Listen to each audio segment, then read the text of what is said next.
Hello students, welcome back to this channel. So students, इस video में हम 8th class की एक्सरसाइज 3.2 सॉल्व करेंगे पीएससीबी की 2023-24 वाली न्यू बुक से। Question number 1, identify the quadrilateral in which all angles are equal, opposite sides are equal. तो पहले हम थोड़ा सा ये जो मैंने डायग्राम बनाई है इसको डिस्कस कर लेते हैं। सो पैरेललोग्राम तो स्टूडेंट्स आपको पता ही है कि पैरेललोग्राम की opposite sides are parallel to each other and equal. तो अपोजिट साइड्स पैरेलल होती हैं एंड उनकी जो लेंथ है वो इक्वल होती है। ठीक है, जैसे यहाँ पर इस डायग्राम में शो किया है, this side is equal to this side and parallel to each other.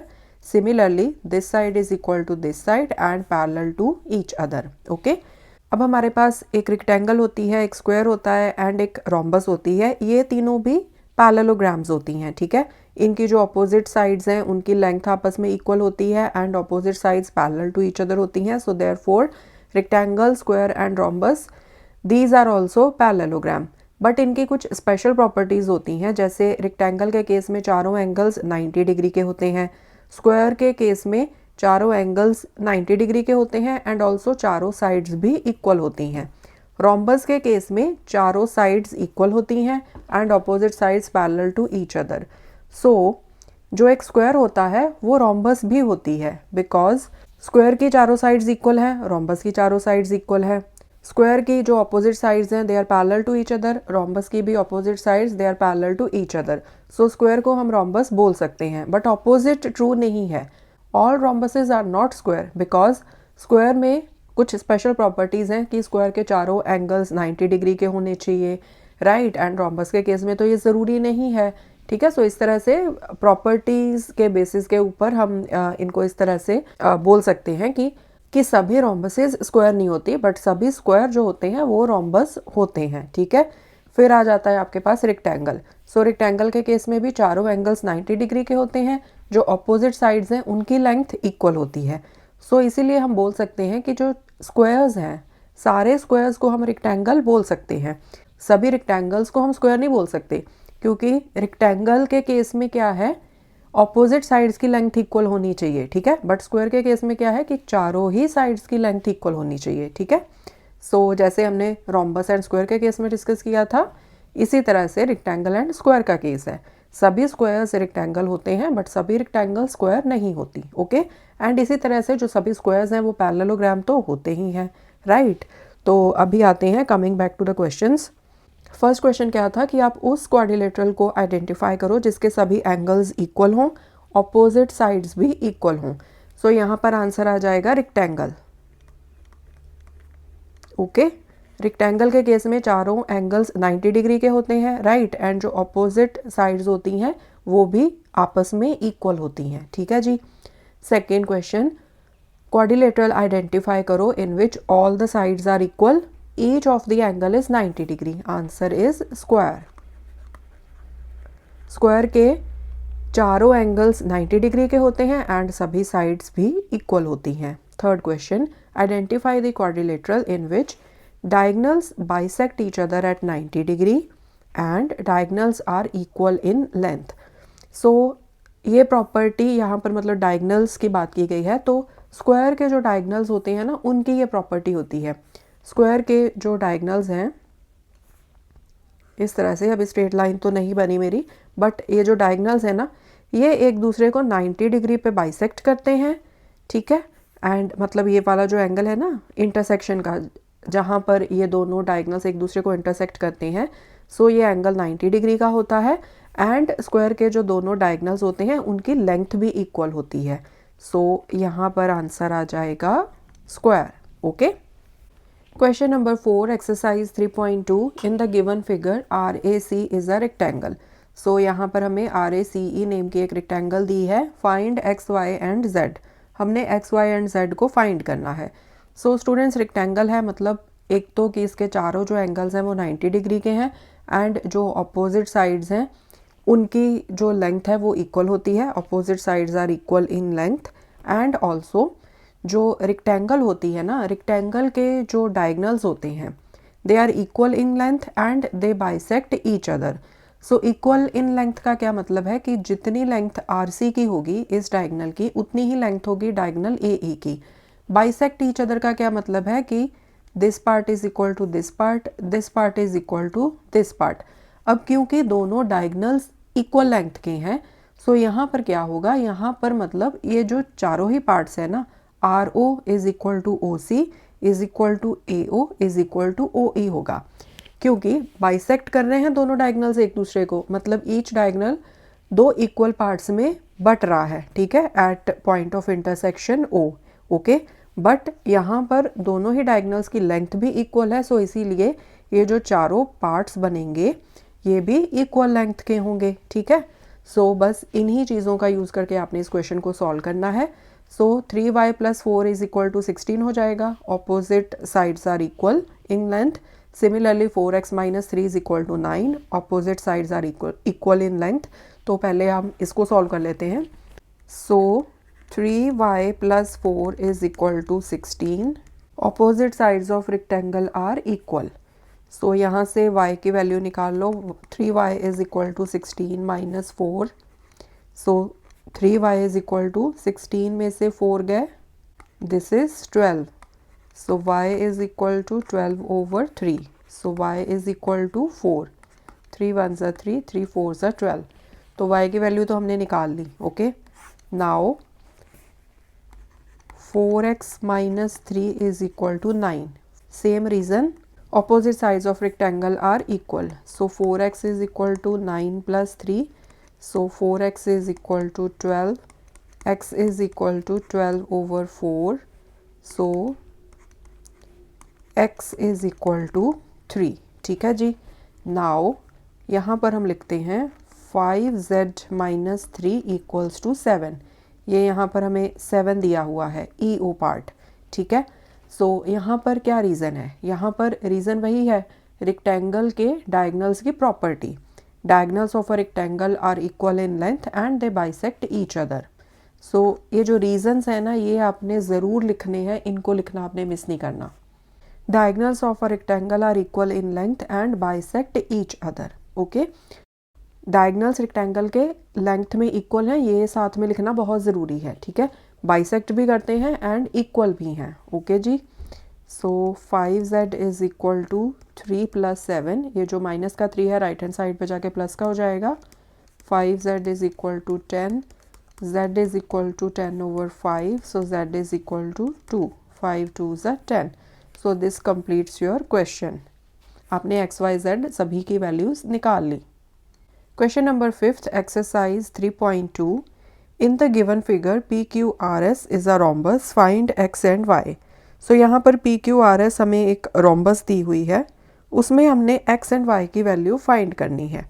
सो यहाँ पर भी अगेन rhombus के जो डायगनल्स हैं उनकी प्रॉपर्टी काम में आएगी। Diagonals of a rhombus they bisect each other, मतलब 3y + 2 is equal to 11, 2x - 1 is equal to 9, ठीक है। यहाँ पर हम लिखेंगे diagonals of a rhombus bisect each other, so therefore 3y + 2 is equal to 11 and 2x - 1 is equal to 9। So इनको solve कर लो। 3y is equal to 11 - 2, 3y is equal to 9, y is equal to 9/3, y is equal to 3। यहाँ पर इसको solve कर लो। 9 + 1, 2x equals to 10, x equals to 10/2, x is equal to 5। So question आपका solve हो गया। x एंड y की value आपने निकाल ली एंड ये जो रीजंस हैं ये आपने ज़रूर लिखने हैं, अदरवाइज मार्क्स कट सकते हैं आपके। Question number 6, exercise 3.2। In the given figure ABCD is a rectangle. So ये हमें एक रेक्टेंगल दी है। Angle BAC this is 36 degree, जो मैंने यहाँ पे मार्क किया हुआ है। फाइंड एंगल ACB, ये वाला एंगल हमने निकालना है, angle ACB।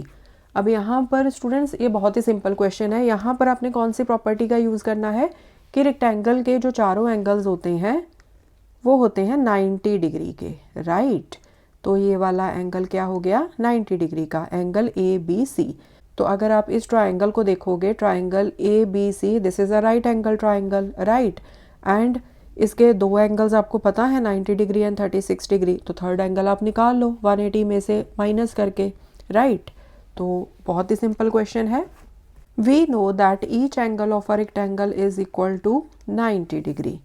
So therefore angle ABC is equal to 90 degree. ये वाला एंगल जो मैंने यहाँ पे मार्क किया है, ठीक है. Now in triangle ABC, ये वाली जो ट्राइंगल है ना, ट्राइंगल ABC, इसमें angle BAC this is given 36 degree, angle ABC this is 90 degree. तो ये वाला जो एंगल है जो निकालना है हमने, एंगल ACB, वो हम निकाल सकते हैं.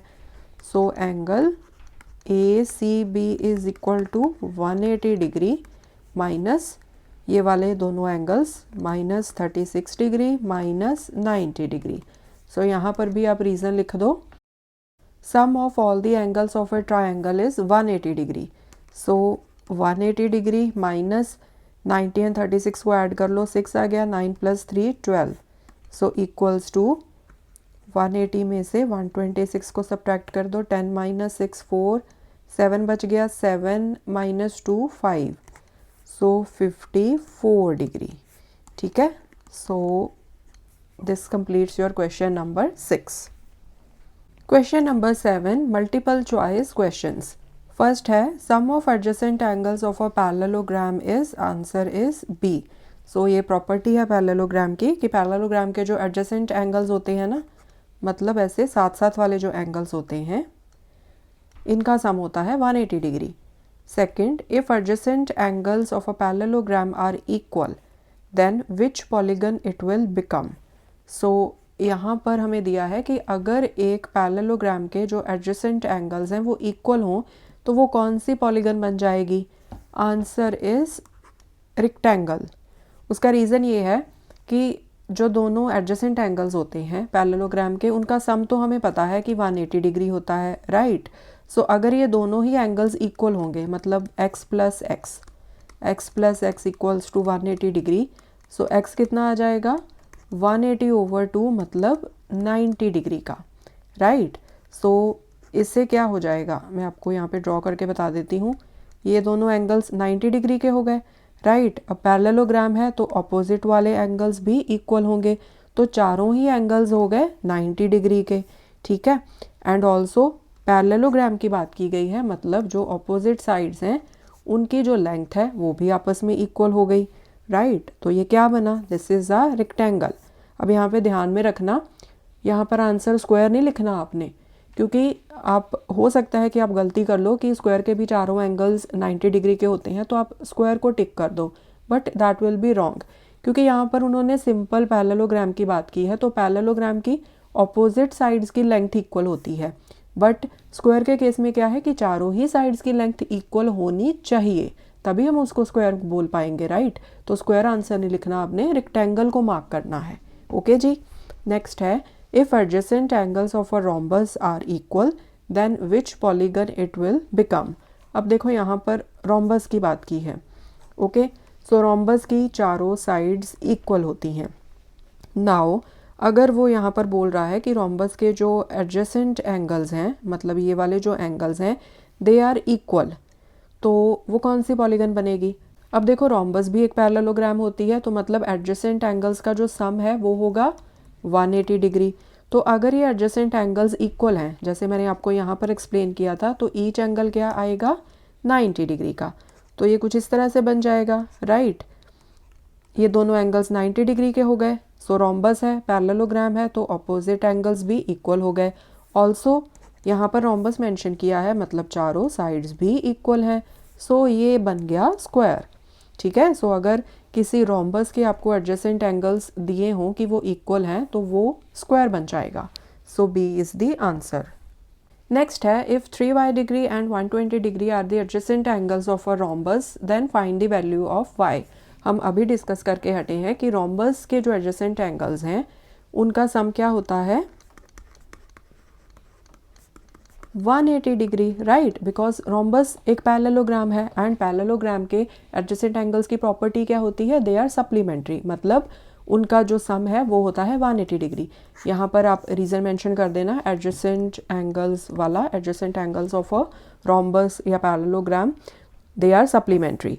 ठीक है। सो इसको सॉल्व कर लो। 3y is equal to 180 degree minus 120 degree, so 3y is equal to 60 degree, so y is equal to 60 over 3, this is 20 degree. ठीक है, 23 ज़ा 60, so C is the answer.